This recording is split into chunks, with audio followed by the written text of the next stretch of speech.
오늘 12절 말씀에 보니까요. 세상의 영을 받지 아니하였다라고 했습니다. 여러분, 이 세상의 영이란 무엇일까요? 세상의 영. 바로 하나님을 대적하는 이 마귀에게 속한 영이죠. 그래서 하나님께로부터 멀어지게 하는 것들. 이게 바로 세상의 영이라는 것입니다. 이 세상을 사랑하지 말라. 그 속에는 하나님이 없기 때문에 우리가 세상을 사랑하게 되면 하나님께 멀어지게 되는 것입니다. 그래서 기독교가 이분법적이다, 흑백 논리라고 생각하지만 오늘 성경은 분명하게 이 세상의 영과 하나님의 영으로부터 이렇게 구분짓고 있습니다. 여러분은 어떤 영을 받은 사람입니까? 하나님의 영을 받은 사람인 줄로 믿습니다. 성령에 속한 사람, 바로 하나님의 영에 속한 사람들이 바로 하나님의 자녀인 줄로 믿습니다. 근데 이 세상은 공중 권세 잡은 자, 또 마귀에게 속한 것이죠. 그래서 세상의 이 통치자들, 이 권세자들이 바로 마귀에게 속한 자들이기 때문에 이 세상의 영은 바로 하나님께로부터 멀어지게 하고 하나님을 대적하는 것입니다. 그래서 이 12절 말씀에 우리가 세상의 영을 받지 아니하였다는 것입니다. 오직 우리는 하나님으로부터 온 영을 받았다는 것입니다. 예수님께서 승천하시고 우리에게 가장 좋은 것을 주신다고 하셨습니다. 그것이 무엇입니까? 내가 가고 난 후에는 바로 너희를 도와줄, 너희와 함께할 보혜사 성령을 우리에게 보내주신다고 약속하셨습니다. 할렐루야. 바로 우리가 그 성령의 능력으로 말미암아 하나님의 자녀가 된 줄로 믿습니다. 우리가 원래는 마귀의 자녀였어요. 바로 죄로부터 하나님께 멀어진 마귀의 자녀, 죽을 수밖에 없는 그런 마귀의 자녀, 그런 죄인이었는데 우리 영이 그렇게 죽어 있는 영이었지만 바로 하나님께로부터 온 영을 받아서 우리의 영이 다시 재탄생된 거예요. 그것이 바로 오늘 성경이 얘기하는 영의 거듭남이라는 거죠. 영으로부터, 하나님의 영으로부터 우리가 다시 살아난 줄로 믿습니다. 그래서 니고데모가 밤중에 찾아와서 예수님께 질문하죠. 선생님, 우리가 어떻게 하면 거듭날 수 있겠습니까? 하나님 나라에 들어갈 수 있겠습니다. 그러니까 예수님께서 어떻게 대답하십니까? 사람이 물과 성령으로 거듭나지 아니하면 다시 태어난다는 거죠. 거듭나지 아니하면 하나님의 나라에 들어갈 수가 없다 얘기한 거죠. 그러니까 이 니고데모가 뭐라고 합니까? 다시 내가 어머니 뱃속에 들어가야 됩니까? 그러니까 육신적인 이 재탄생이 아니라 영으로서의 재탄생을 얘기한다는 거죠. 바로 우리가 마귀의 자녀부터 하나님의 자녀로 신분의 변화가 일어나야 된다는 것입니다. 그래서 우리가 이 눈에 보이는 것이 다 전부가 아니라는 거죠. 우리 하나님의 자녀, 바로 그리스도를 믿는 사람들은 이 눈에 보이는 것이 전부가 아니라 이 눈에 보이지 않는 바로 이 영적인 세계에 민감하고 우리가 영적으로 깨어 있어야 될 줄로 믿습니다. 여러분, 이 모든 일들이 사실은 우리가 너무 사실 이게 지나치다고 생각하는 사람도 있지만 저는 그렇지 않다고 생각하는 거거든요. 바로 하나님의 영으로부터 온 사람들, 하나님의 영으로 속한 사람들은 반드시 성령의 인도하심과 성령의 순종하심의 길을 걸어가게 돼 있어요. 근데 우리가 이 성령에 속한 자지만 이 세상의 이 통치자들, 바로 마귀의 권세 아래에 있는 이 세상의 이 음부의 권세에 있는 속해자들이 바로 우리를 미혹하고 우리가 그 길을 걷지 못하도록 많은 미혹과 유혹들이 있습니다. 그래서 이 교회 안에서 벌어지는 일들, 그리고 우리가 믿는 사람들에게 이뤄지는 일들은 단순히 그런 현상이 아니라 그 현상 너머에 영적인 일이 있다는 거예요. 여러분, 이것이 중요한 사실입니다. 단순히 세상 사람들은 육신적으로 뭔가 어려운 일을 당하거나 아니면 질병을 당하거나 뭔가 문제가 생길 때 그냥 세상에 그냥 뭐 재수가 없었다, 아니면 그냥 내가 육신이 힘드니까 어떤 식습관이 잘못됐거나 그런 부분에 대해서 그냥 1차원적으로 생각하지만 우리 바로 그리스도를 믿는 하나님의 속한 자들은 이것이 단순히 그냥 일어난 현상이 아니라는 거죠. 반드시 그 너머에는 영적인 일이 있다는 것입니다. 그래서 오늘 성경은 어떻게 얘기하고 있습니까? 바로 하나님의 영으로부터 온 사람들은 하나님의 영을 받았으니 우리가 그것을 은혜로 잊지 않게 하려 함이라. 그리고 13절 말씀에 하반절에 어떻게 기록되어 있습니까? 13절 말씀입니다. 영적인 일은 영적인 것으로 분별하느니라 라고 얘기하고 있는 것입니다. 그래서 영적인 일이 그냥 단순히 일어난 사건이 아니라 이것이 영적으로 우리가 분별할 수 있는 그 분별의 지혜가 있어야 된다는 것입니다. 여러분, 사람의 지혜로 가르치지 않았다고 했어요. 그리고 성령께서 가르쳤다고 하고 계십니다. 여러분, 이것이 너무나 중요한 것입니다. 당시 헬라 사람들은 이 세상의 지혜, 학문을 사랑했죠. 그래서 필로소피아라고 하는 것입니다.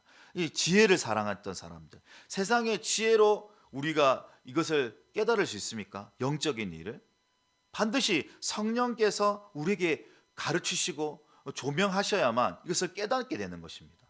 우리가 말씀을 읽을 때도 그렇지 않습니까? 단순히 내 지혜와 경험으로 이 성경을 이해할 수 없어요.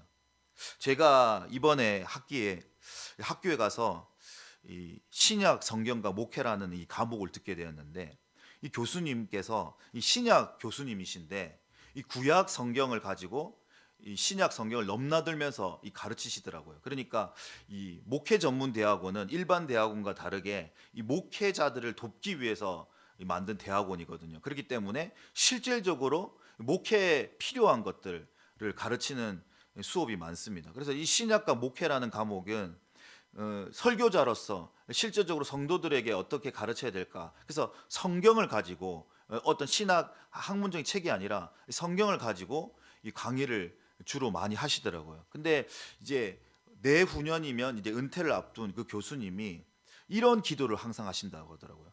지금도 이제 뭐 유튜브 활동하면서 말씀을 깨달은 걸 올리시는데, 어떤 분이 교수님 어떻게 이렇게 저희가 성경을 알면서도 다 목사님들이지 않습니까? 거기 다니시는 분들이. 근데 전혀 생각지도 못한 그 깨달음들을 얘기하시더라고요. 여기서 제가 다 얘기할 수는 없지만 정말 놀라운 사실들이 너무 많은데, 그러니까 이제 그런 부분들을 어떻게 이렇게 깨달으셨다고 물어보니까 자기가 항상 기도한다 하더라고요. 성령님께 말씀에 그 감추어진 그 비밀들을 깨닫게 해달라고 항상 하나님께 기도를 한다는 거예요. 여러분, 별로 놀라지 않으십니까? 정말 오랫동안 그렇게 학교에서 학생들을 가르치고 수많은 강의를 했지만 지금도 말씀의 은혜를 깨닫게 해달라고 기도한다는 거예요. 여러분, 그런 겸손한 자에게, 그렇게 엎드리는 자에게 말씀을 깨닫는 은혜가 임한 줄로 믿습니다. 여러분, 아무리 백날 여러분 성경을 읽어도 여러분 많은 요즘에 이런 이 성경을 읽기에 대한 이 열풍이 일어나지 않습니까? 아닌가요? 여러분, 이 뭐 유명한 이 연예인들이 그런 간증을 하지 않습니까? 저도 그 조혜련 씨 그 간증을 봤는데, 그분이 8시간씩 막 성경을 읽고 그 어머니도 전도해 가지고 그 CGN TV에서 그 50쇼 맞나요? 그 구약 50쇼 해 가지고 성경을 가르치잖아요. 그리고 엄청 유명한 학원 강사도 막 성경을 가르치고, 아마 이렇게 이 코로나 이후에 이제 대면 예배가 안 되면서 그 그리스도인들이 이제 필사하고 성경 읽기가 아마 열풍이 일어났던 것 같아요. 여러분도 우리도 이제 동참하고 계시지 않습니까? 지금 성경 읽기에.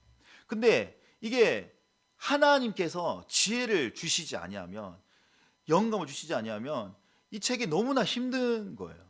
너무나 어려운 거예요. 근데 성령님이 나에게 임하시고 성령님이 조명하시면 그렇게 재미있을 수가 없습니다. 아닙니까? 그 세상 사람들은 이걸 모르는 거예요. 그러니까 성령이 나에게 오셔야, 나에게 충만하시게 나의 삶을 지배하시고 다스리고 깨닫게 해주셔야만 이 성경에 감추어진 비밀들을 알 수가 있는 거예요. 그렇기 때문에 신약 교수님이지만 그 구약을 넘나들면서 그것이 연결된다는 것을 얘기하시 주시더라고요.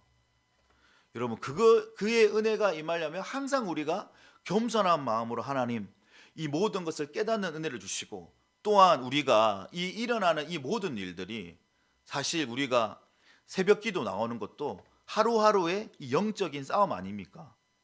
여러분 다 경험하셨죠? 아닙니까? 사실 여러분이 쉽게 이 기도의 자리, 은혜의 자리에 온다고 생각하지만 그렇지 않습니다. 정말 많은 그 유혹과 싸움들이 있는 거예요. 기도의 자리에 나오기까지 정말 많은 이 방해들이 있습니다, 여러분. 이것이 여러분들이 영적인 눈이 열림 있잖아요. 그 영적인 세계를 볼 수가 있는 거예요. 다 얘기할 수 없지만 지금 이 새벽 시간에 이 모든 영적인 일들을 다 풀어낼 수는 없지만 여러분 얼마나 사단이 공격합니까? 교회를 무너뜨리게 하기 위해서, 기도하지 못하게 하기 위해서, 하나님께 나아가지 못해서 얼마나 사단이 쉬지 않고 우는 사자같이 공격하고 있습니까? 근데 잠자는 자들이 많다는 거예요. 영적으로 잠들어 있는 어두워진 자들이 있기 때문에 이런 것들을, 이 영적인 일을 내 삶의 가장 우선순위에 두지 못하는 거예요. 영적인 일을 여러분의 삶의 우선순위에 가장 1번으로 두는 분들이 여기 앉아 있지 않습니까, 여러분? 왜? 하루를 시작할 때에 말씀과 기도로 시작하는 일이 너무나 중요하기 때문에, 또 그것을 삶으로 여러분들이 경험하셨기 때문에 정말 너무나 춥고 피곤하고 힘들지만 난 빠지지 않겠다, 하나님과 약속을 지키겠다, 그런 분들이 이 자리에 앉아 있지 않습니까? 그래서 경험하지 않았습니까? 그걸 아는 자들이지 않습니까? 근데 많은 사람들이 그것을 모르고 있다는 거예요. 경험하지 못하기 때문에 아무리 기도의 자리에 함께 나옵시다, 예배의 자리에 나옵시다 해도 듣지 않는 거예요. 왜? 영적으로 무지하기 때문에, 영적으로 분별하지 못하기 때문에 그런 것입니다. 그래서 우리는 항상 깨어있지 아니하면 또 넘어지는 거예요. 우리가 또 기도하는 자리에 있지만 또 예배 문을 나서면서 여러 가지 우리를 시험하는 것들이 많아요. 정말 오늘 예배 잘 드렸다, 정말 성령으로 충만하고 정말 영적으로 배불렀다 했는데 나가는 순간 나를 시험에 들게 하는 많은 일들이 얼마나 많이 있습니까? 여러분 우리 신앙생활에서 그거 경험하지 않았습니까? 어떻게든지 마귀는 어떻게 해요? 어떻게든지 지옥으로 끌고 가기 위해서 우리를 우는 사자와 같이 그렇게 하는 거예요. 그래서 교회를 막 깨뜨리고 교회를 분열시키고 성도들 간에 이장질시키고 목회자를 불신하게 하고 반기를 들게 하고, 이게 다 그냥 사람의 일이 아니라는 거예요. 반드시 그 배후에는 영적인 것들이 있다는 거예요. 그래서 여러분들이 깨어있지 아니하고 일어서 있지 않고 여러분이 하나님 앞에 바로 서 있지 않으면 언제든지 넘어질 수가 있는 거예요. 저희도 얼마나 많은 시험이 들겠습니까? 여기까지 오기까지 얼마나 많은 이 고난과 고통 가운데 이 자리에 섰습니까? 그냥 한순간에 된 게 아니란 말이에요. 이 하나님의 사람으로 서일 수 있을 때까지 얼마나 많은 시련과 이것을 극복하고, 지금도 또 어떨 때는 시험에 들기도 해요. 왜? 사람이기 때문에, 육체를 가진 인간이기 때문에 시험에 들기도 하고 낙심할 때도 많고, 그렇지만 다시 한 번 더 내가 깨어 있어야지, 기도의 자리에 나와야지, 내 스스로 채찍하고 단련하지 않으면 오늘도 넘어지기 쉽다. 그래서 여러분들 항상 오늘 이 말씀 13절 하반절 말씀처럼 영적인 일은 영적으로서 분별하는, 마지막 때에 정말 그 미혹하는 시대, 정말 가짜를 진짜로 만드는 그 시대가 얼마나 많습니까? 겉으로는 진짜 같아 보여도 이 가짜가 판을 치는 이 시대에 우리가 이 분별의 지혜, 영적으로 분별할 지혜를 주시옵소서. 깨어있지 아니하면 우리도 넘어질 수밖에 없는 자들인 것을 깨닫고, 항상 하나님의 영에 속한 사람, 주님 나는 주님께 속한 사람이면 주님 나를 오늘도 주님께서 붙들어 주셔야만 살아갈 수가 있습니다. 그렇게 겸손하게 하나님의 은혜를 구하며 나아갈 수 있는 저와 여러분이 되기를 예수님의 이름으로 축복합니다.